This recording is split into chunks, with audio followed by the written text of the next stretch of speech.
want to be inspired with your fonts, if you want to be inspired with your textures, and to help your inspiration run through the whole project and not lose sight of the project, that's the point of an inspiration board or mood board. You could also put a layout for yourself for Instagram.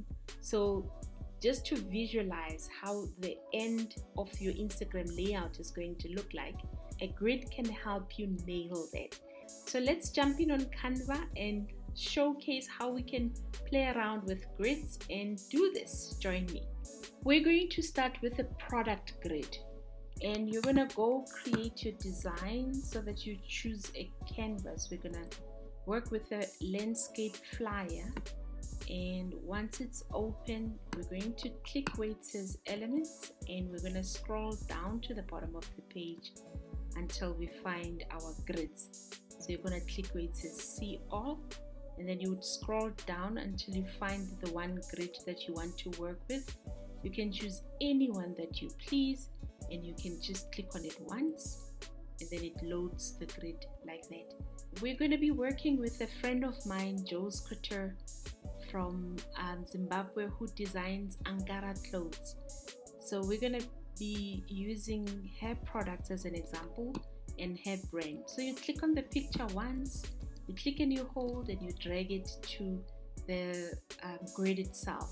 If you want to change where the photo is sitting, you just click on it once and you click where it says crop, and then you move it until you're happy with the way the photo is staged. Then you go and you find the extra pictures that you want to load so that it showcases the products itself. I'll fast forward and add them and add the price, and then show you the end results just now.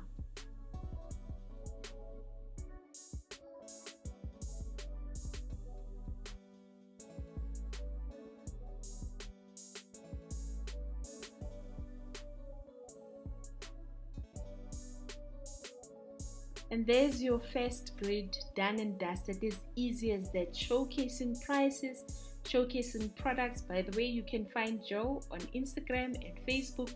She does amazing Angara design, and she can post to the US and wherever.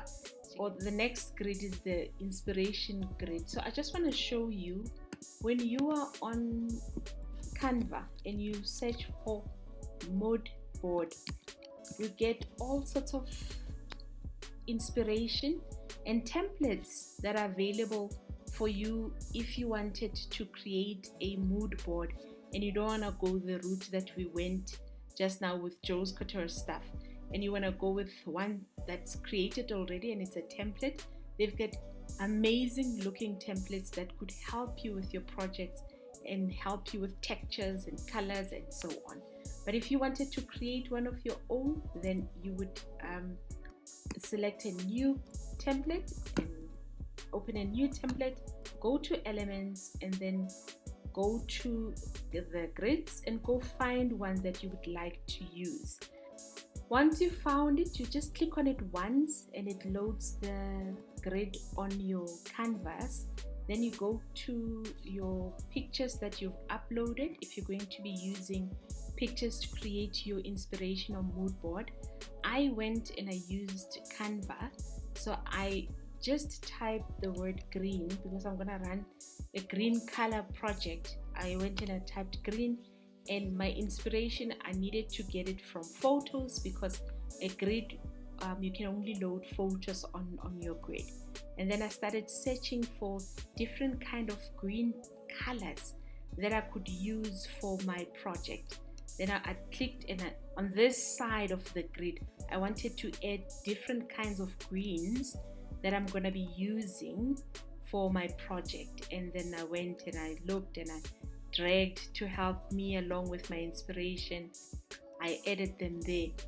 Then I went and I got a picture of some beautiful plant greens, and I wanted to get some nature green, and this lady that's walking around, I used her picture as texture in the mountains as part of the inspiration that I needed.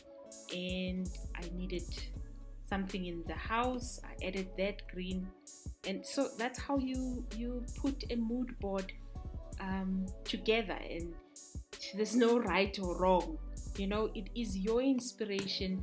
You need to be comfortable with it. When you look at it, you need to remember why you started the project and what the project should be at the end of it. And that's your second one that's done. The last one that I'm going to do, I'm going to add a page, and I'm going to create a layout for Instagram. So you could also use grids for that. So you're going to again go back to your elements and then go find a grid that's going to help you lay out your Instagram, and you can visualize and see how your Instagram is going to look like with the help of Canva. Loving our Canva. Oh, by the way, if you want to play around, all of this that we're doing today is for free. You can use the free version of Canva, but if you want to try out the paid version, you can use my link below for 30 days free. See how it feels like, and then let me know. Anyway, so there we go. This is the Instagram looking one. Once you've loaded and you clicked once, then you go to your uploads and you go find the pictures.